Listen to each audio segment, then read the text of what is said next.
ವಾರ ಬಿಟ್ಕೊಂಡು test drive ಸಿಗುತ್ತಂತೆ RTX 300. ಅಲ್ಲಿ ದೇವಗಡ ಪೆಟ್ರೋಲ್ ಬಂಕ್ ಹತ್ರ ಒಂದು 3 days ಬ್ಯಾಕ್ ಕೊಟ್ರು. ಹಿಂಗು ಉದ್ದೇಶನೇ ಅದು.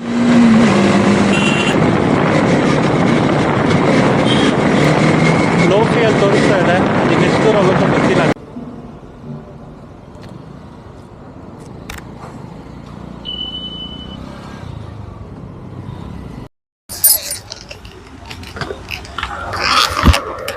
ಸೊ ಗುರು ನೋಡ್ತಾ ಇರ್ಬೋದು, ನಾನು ಜಯನಗರ ಭರತ್ TVS ಹತ್ರ ಇದ್ದೀನಿ.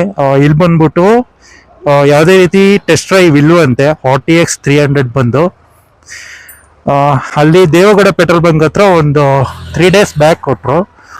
3 days ಬ್ಯಾಕು ಅವರು RTO ಏನೋ ಅಪ್ರೂವಲ್ ತೊಗೊಂಡಿರ್ಲಿಲ್ಲಂತೆ. ಸೊ ಆದ್ರೂ ಅವ್ರು ಬಂದು ಟೆಸ್ಟ್ ಡ್ರೈವ್ ಕೊಡ್ತಿದ್ರಂತೆ.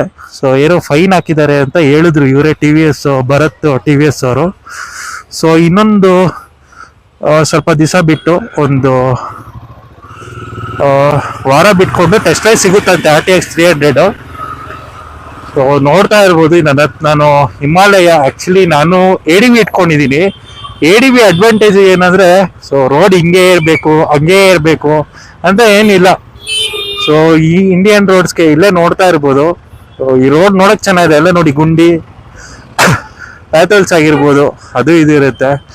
ಸೊ ಅದ್ರಲ್ಲಿ ಬಂದು 4 ರೈಡಿಂಗ್ ಮೂಡ್ಸ್ ಇದೆ. ಒಂದು ಟೂರು ಆಮೇಲೆ ರ್ಯಾಲಿ ಬಂದ್ಬಿಟ್ಟು ಯಾವುದೇ ರೀತಿ ಪವರು ಕಮ್ಮಿ ಆಗಲ್ಲ. 4 ಇದೆಯಲ್ವ, ಅದೆಲ್ಲ ಹೇಳ್ಬಿಡ್ತೀನಿ ನೋಡಿ ಫಸ್ಟಿಂದ. ಸೊ ಒಂದು ಅರ್ಬನ್ನು, ಅದಾದ್ಮೇಲೆ ರೈನು, ಅದಾದ್ಮೇಲೆ ರ್ಯಾಲಿ, ಅದಾದ್ಮೇಲೆ ಟೂರು. ಸೊ ಏನು ಅರ್ಬನ್ನು ಆಮೇಲೆ ಇನ್ನೊಂದು ರೈನು, ಅದರಲ್ಲಿ ಒಂದು ಸ್ವಲ್ಪ ಎಕಾನಮಿ ಮೂಡಲ್ಲಿ ಹೋಗುತ್ತೆ ಗಾಡಿ. ಎಕಾನಮಿ ಮೂಡು ಅಂದರೆ ಒಂದು ಸ್ವಲ್ಪ ಪವರ್ ಕಮ್ಮಿ ಆಗುತ್ತೆ, ಜಾಸ್ತಿ ಏನು ಪವರ್ ಕಮ್ಮಿ ಆಗಲ್ಲ. ಇನ್ನೊಂದು ರ್ಯಾಲಿ ಆಮೇಲೆ ಟೂರ್ ಬಂದ್ಬಿಟ್ಟು ನಿಮಗೆ ಒಳ್ಳೆ ಪವರೇ. ಅದು ಮ್ಯಾಕ್ಸಿಮಮ್ ಪವರ್ ಏನೇ 28.5 NM ಟಾರ್ಕ್ ಇದೆಯಲ್ಲ, ಅಟ್ 7000 RPM. ಆಮೇಲೆ 35.5 ಅಟ್ 9000 RPM ಅಲ್ವಾ, ಅಷ್ಟೇ ಇರುತ್ತೆ ಯಾವ್ದ್ರಲ್ಲಿ, ರ್ಯಾಲಿ ಆಮೇಲೆ ಟೂರಲ್ಲಿ.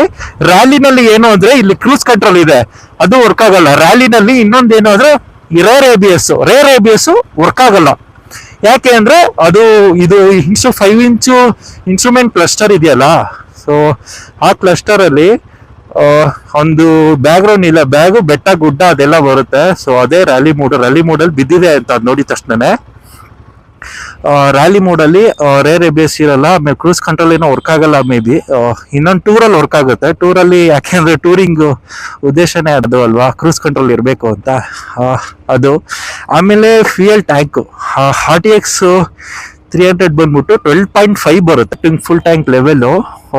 28 ಏನೋ ಬರುತ್ತೆ ಅವರೇಜ್ ತಗೊಂಡ್ರೆ. 12.5 28 ಮೈಲೇಜ್ ಬರುತ್ತೆ ಅಂದ್ರೆ ಒಂದು 350 ಕಿಲೋಮೀಟರ್ ಹೋಗ್ಬೋದು ಫುಲ್ ಟ್ಯಾಂಕಲ್ಲಿ ಟೂರಿಂಗ್ ಹೊಡಿಬೇಕಾರೆ. ಆಮೇಲೆ 28 ಅಷ್ಟೇ. ನೀವು 25 ಅನ್ಕೊಳ್ಳಿ, ನೀವೆಲ್ಲ ಸಿಟಿನಲ್ಲಿ ಈ ಥರ ಟ್ರಾಫಿಕಲ್ಲಿ ಓಡಿಸ್ತೀರಾ ಅಂದರೆ 28 ಅನ್ಕೊಳ್ಳಿ. It should not more than that. ಒಂದು ನೀವು ಆಚೆ ಎತ್ಕೊಂಡು ಹೋಗ್ತೀರಾ, ಟೂರ್ ಮಾಡ್ತೀರಾ, ಒಂದು ಕ್ಲೀನ್ ಹೈವೇನಲ್ಲಿ ಓಡಿಸಾಡ್ತೀರಾ ಅಂದ್ರೆ 30-32 ಬರುತ್ತೆ. ಮೈಲೇಜ್ ಅಂತ ನೀವು ಎಕ್ಸ್ಪೆಕ್ಟ್ ಮಾಡಲ್ಲ, ಯಾಕಂದ್ರೆ ಅದು 299cc ಲಿಕ್ವಿಡ್ ಕೂಲ್ಡ್ ಇಂಜಿನ್ ಆಗಿರ್ಬೋದು. ಲಿಕ್ವಿಡ್ ಕೂಲ್ಡ್ ಇಂಜಿನ್ನು ಸ್ವಲ್ಪ ಜಾಸ್ತಿ ಪವರ್ ಕೊಡುತ್ತೆ ಕಂಪೇರ್ ಟು ಏರ್ ಕೂಲ್ಡು. ಇನ್ನೇನು ಹೇಳ್ಬೋದು. ಆಮೇಲೆ ಸಿ ಟೈಪ್ ಬಂದ್ಬಿಟ್ಟು 825, ಯಾವುದು ಹಿಮಾಲಯ, ಇದು ಹಿಮಾಲಯ ಬಂದ್ಬಿಟ್ಟು 825 ಸಿ ಟೈಟು. ಆಮೇಲೆ ಎಕ್ಸ್ಪಲ್ಸ್ ನೋಡ್ತಾ ಇರ್ಬೇಕು, ಹೊಸ ಎಕ್ಸ್ಪಲ್ಸ್ ಇದೆಯಲ್ಲ 210, ಅದು 825 ಸಿ ಟೈಟು. ಅದು ಬಂದ್ಬಿಟ್ಟು ಅದು RTX 300 ಇದೆಯಲ್ಲ, RTX 300 ಬಂದ್ಬಿಟ್ಟು 835 mm ಸೀಟ್ ಹೈಟ್ ಇದೆ. ಸೊ 825ಗೆ ನಾನು 6 feet ಇದೀನಲ್ಲ, ಈ ತರ ಕೂರುತ್ತೆ. ಅದು ಹಿಂಗೊಂದು ಸ್ವಲ್ಪ ಕಾಲ್ ಸ್ಟ್ರೈಟ್ ಆಗುತ್ತೆ, ಮ್ಯಾನೇಜ್ ಮಾಡ್ಬೋದು. 5.8 ಅದೊಂದು ಕನ್ಸರ್ನ್ಸ್ ಇರುತ್ತೆ ತುಂಬಾ ಜನಕ್ಕೆ. ಏನ್ ಕನ್ಸರ್ನ್ಸ್ ಅಂದ್ರೆ 5.7 ಇದೀನಿ, ಓಡಿಸ್ಬೋದಾ, 5. ರೇಂಜಲ್ಲಿ ಇದೀನಿ, ಹೆಂಗೆ ಏನೋ 5.7 ಇದ್ರೆ ಮ್ಯಾನೇಜ್ ಮಾಡ್ಬೋದು. ಅಂದ್ರೆ ಸೀಟು ಈ ತರ ಕಟ್ಟು ಒಂದ್ ಸ್ವಲ್ಪ ಮುಂದೆ ಬರುತ್ತಲ್ಲ, ಆ ತರ ಇಲ್ಲ ಇದು. ಅದು ಒಂದ್ ಸ್ವಲ್ಪ ದೊಡ್ಡದಾಗಿದೆ ಸೀಟು, ಕಂಫರ್ಟಬಲ್ ಇದೆ ಆಕ್ಚುಲಿ. ಸೊ ಸೀಟ್ ಒಂದ್ ಸ್ವಲ್ಪ ಹಾರ್ಡೇ ಇರ್ಬೋದು. ಈಗಿನ ಬರೋದ್ರಲ್ಲಿ ಎಲ್ಲಾ ಸೀಟ್ಗಳು ಹಾರ್ಡ್ ಬರುತ್ತೆ, ಅದೇನಕ್ಕೆ ಆ ತರ ಮಾಡ್ತಾನೋ, ಟೂರಿಂಗು ಅಂತ ಹೇಳ್ತಾರೆ. ಗಾಡಿ ಡಿಸೈನ್ ಆಗಿರೋದೇ ಟೂರಿಂಗು ಅಂತ ಹೇಳ್ತಾರೆ. ಆದ್ರೆ ಒಂದ್ ಸ್ವಲ್ಪ ಸೀಟ್ ಐಟು ಹಾಟ್ ಬರುತ್ತೆ. ಬೇಕಾದ್ರೆ ಕುಷನ್ಸ್ ಎಲ್ಲ ಹಾಕೋಬಹುದು. ಏನಾದ್ರು ಲಾಂಗ್ ರೈಡು 700-800 ಕಿಲೋಮೀಟರ್ ಒಂದೇ ಸ್ಟ್ರೆಚ್ ಅಲ್ಲಿ ಹೊಡಿತೀನಿ ಹಂಗೆ ಹಿಂಗೆ ಆದ್ರೆ ಬೆನ್ನೋ ಬಂದೇ ಬರುತ್ತೆ. ಆಲ್ಮೋಸ್ಟ್ ಬಂದೇ ಬರ್ಬೋದು. ಸೊ ಆಪ್ಷನಲ್ ಅದು ಸೀಟು. ಬೇಕಾದ್ರೆ ಅವರೇ ಅಸೆಸರಿಯಾಗಿ ಸೀಟ್ ಕೊಡ್ಬೋದು ಅನ್ಸುತ್ತೆ ಒಂದ್ ಸ್ವಲ್ಪ ದಿನದಲ್ಲೇ. ಸೊ ಹೇಗೆ ರಾಯಲ್ ಎನ್ಫೀಲ್ಡ್ ಅವರು ಟೂರಿಂಗ್ ಸೀಟ್ ಅಂತಾನೆ ಬಿಟ್ಟಿದಾರಲ್ಲ ಎಕ್ಸ್ಟ್ರಾ ಅಸೆಸರಿಯಾಗಿ, ಆ ಥರ ಬಿಡ್ಬೋದು ಅನ್ಸುತ್ತೆ. ಆಮೇಲೆ ಬ್ರೇಕಿಂಗ್ ಎಲ್ಲ ಚೆನ್ನಾಗಿದೆ. ಮುಂದೆ ಬಂದ್ಬಿಟ್ಟು 320 mm ಬರುತ್ತೆ, ಅದು RTX 300 ಅಲ್ಲಿ. ಹಿಂದೆ 240 mm ಬರುತ್ತೆ. ಆಮೇಲೆ ಇದು ಶೋವಾ ಸಸ್ಪೆನ್ಷನ್, ಓಕೆನಾ, ಶೋವಾ ಸಸ್ಪೆನ್ಷನ್. ಅದು WB KTM ದೆಲ್ಲ ಇದೆಯಲ್ಲ, WB ಸಸ್ಪೆನ್ಷನ್ ಕೊಟ್ಟಿದ್ದಾನೆ. ಚೆನ್ನಾಗಿದೆ. ಒಂಥರ 180 mm ಟ್ರಾವೆಲ್ ಕೊಟ್ಟಿದ್ದಾನೆ. ಇದು ಬಂದು 200 mm travel.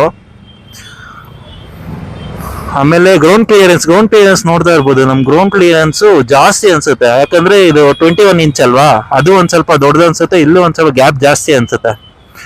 220 mm ground clearance, ಅದು 200 mm manageable. 19 inch front alloy wheels ಕೊಟ್ಟಿದ್ದಾನೆ. ಸೊ ಟ್ಯೂಬ್ಲೆಸ್ ಅದು ಆಕ್ಚುಲಿ. ಅದು ಬೈ ಸ್ಟಾಕ್ ಅಲ್ಲೇ ನಿಮ್ ಟ್ಯೂಬ್ಲೆಸ್ ಸಿಗುತ್ತಲ್ವಾ. ಸೊ ಏನಾದ್ರು ಲಾಂಗ್ ರೈಡ್ಸ್ಗೆ ಪಂಚರ್ ಆದ್ರೆ ನಾವೇ ಹಾಕೋಗ್ಬಿಡ್ಬೋದು ಟ್ಯೂಬ್ಲೆಸ್.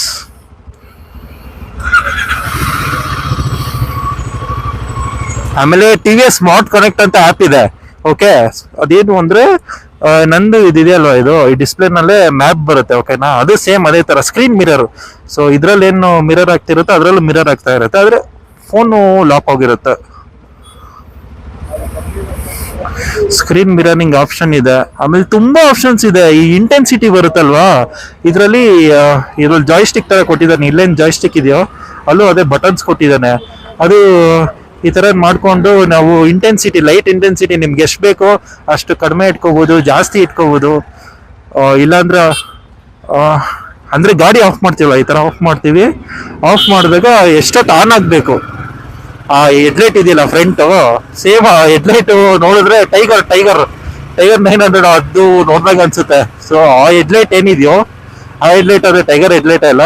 ಸೊ TVS RTX ಅದು ಹೆಡ್ಲೈಟ್ ಗಾಡಿ ಆಫ್ ಮಾಡಾದ್ಮೇಲೆ ಎಷ್ಟೊತ್ತು ಆನ್ ಆಗಿರ್ಬೇಕು. ಅಕ್ಕ ಎಷ್ಟೊತ್ತು ಆನ್ ಆಗಿರ್ಬೇಕು, ಎಷ್ಟೊತ್ತು ಆಫ್ ಆಗಿರ್ಬೇಕು. ಸೊ ಏನೇನೋ ಆಪ್ಷನ್ಸ್ ಇದೆ, ಅವೆಲ್ಲ ನಾವು ಯೂಸ್ ಮಾಡ್ತೀವೋ ಇಲ್ಲೋ ಅನ್ಸ್ಬಿಡ್ತೆ ನಂಗಂತೂ. ನಂದು ಗಾಡಿ ಇದು ಬಂದ್ಬಿಟ್ಟು 4 ಮೋಡ್ ಇದೆ. ಒಂದು ABS ಆಫ್ ಆನ್ ಮಾಡ್ತೀನಿ. ಎಕಾನಮಿ ಮೋಡ್ ಬೇರೆ ಇದೆ. ಏನ್ ಹಿಮಾಲಯದಲ್ಲಿ ಎಕಾನಮಿ ಮೋಡು ನಾನು ಹಾಕೊಂಡೇ ಇಲ್ಲ ಅನ್ಕೊಳ್ಳಿ. ಸ್ಟಾರ್ಟಿಂಗು 1-2 ಸಲ ನೋಡಿದೆ. ನನಗೇನು ಅದು ಇದೇ ಬೇಕು ನಂಗೆ, ಪರ್ಫಾರ್ಮೆನ್ಸ್ ಗಾಡಿ ತಗೊಂಡು ಪರ್ಫಾರ್ಮೆನ್ಸ್ ಮೂಡ್ಗೆ ಹಾಕೊಂಡ್ಲಿಲ್ಲ ಅಂದ್ರೆ ಏನ್ ಬಂತು ಗಾಡಿ. ಸೊ ಹಳೇ ಪ್ರೀವಿಯಸ್ ವಿಡಿಯೋದಲ್ಲಿ ಸಿಕ್ಕಾಪಟ್ಟೆ ಜನ ಬಂದ್ಬಿಟ್ಟು ಕಮೆಂಟ್ಸ್ ಹಾಕಿದ್ರು, ತುಂಬಾ ರ್ಯಾಶ್ ಡ್ರೈವಿಂಗ್ ಮಾಡಿದ್ಯಾ ಹಂಗೆ ಹಿಂಗೆ ಅಂತ. ಹೌದು, ನಂಗೆ ಗೊತ್ತಾಯ್ತು. ನಾನು ಯಾವಾಗ ಆ ರೀತಿ ನಾನು ಅಲ್ಲೇ ಇದ್ದಿದ್ದು.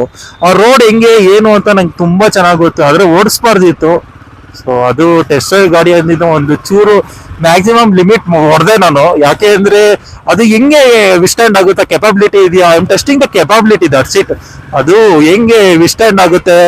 ಒಂದು ಗಾಡಿ ತಗೊಂಡ್ರೆ ಅದು ಎಲ್ಲ ತರನು ವಿಸ್ಟ್ಯಾಂಡ್ ಆಗ್ಬೇಕಲ್ವಾ, ಬದಲೇ ADV ಗಾಡಿ. ಸೊ ನಾನು ಗಿಮ್ಸು ಎಲ್ಲ, ಅದು ಸಸ್ಪೆನ್ಷನ್ ಎಲ್ಲ ತುಂಬಾ ಚೆನ್ನಾಗಿದೆ ಆಕ್ಚುಲಿ. ಸೊ ನಾನು ಸ್ಪೀಡ್ ಹೊಡಿತೀನಿ, ಅದು ಸಸ್ಪೆನ್ಷನ್ ಚೆನ್ನಾಗಿದ್ರಿಂದ ನಾನು ಸ್ಪೀಡ್ ಹೊಡಿತಿದ್ದೀನಿ ಅಂತ ಅನ್ಸ್ಲೇ ಇಲ್ಲ. ನಾನು ಹಾಕೊಂಡು ತಿರ್ಸ್ತಾ ಇದ್ದೀನಿ ನಾನು. ಆದ್ರೆ ನಂಗೆ ಪವರ್ ಕಮ್ಮಿ ಆಯ್ತು ಅಂತ ಅದಕ್ಕೂ ಸೇಮ್ ಇದೇ ಗಾಡಿ ಓಡಿಸ್ದಂಗೆ ಇತ್ತು ನಂಗೆ.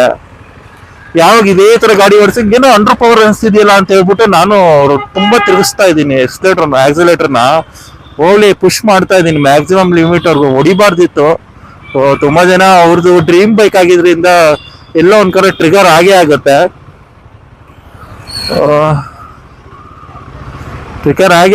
ಆದ್ರೆ ನಾ ಏನ್ ಮಾಡೋದು. ನಾನು ಒಂದ್ ಸ್ವಲ್ಪ ಯಾವ್ದೇ ಗಾಡಿ ಕೊಟ್ರು ರುಬ್ಬಾಡ್ಬಿಡ್ತೀನಿ ನಾನು. ಮೈಲೇಜ್ ಇದೆಯಲ್ಲ, ನೀವ್ ಹಿಂಗ್ ಕೊಟ್ರೆ ಒಂಥರ ಮೈಲೇಜ್ ಬರುತ್ತೆ. ಅದೇ ನೀವು ಅಕ್ಕ ಲೀನಿಯರ್ ಆಗಿ ಹಿಂಗೆ ತಗೊಂಡ್ರೆ ಒಂಥರ ಮೈಲೇಜ್ ಬರುತ್ತೆ, ಎಷ್ಟು ಬೇಕೋ ಅಷ್ಟು ಕೊಟ್ರೆ ಮೈಲೇಜ್ ಒಂಥರ ಬರುತ್ತೆ.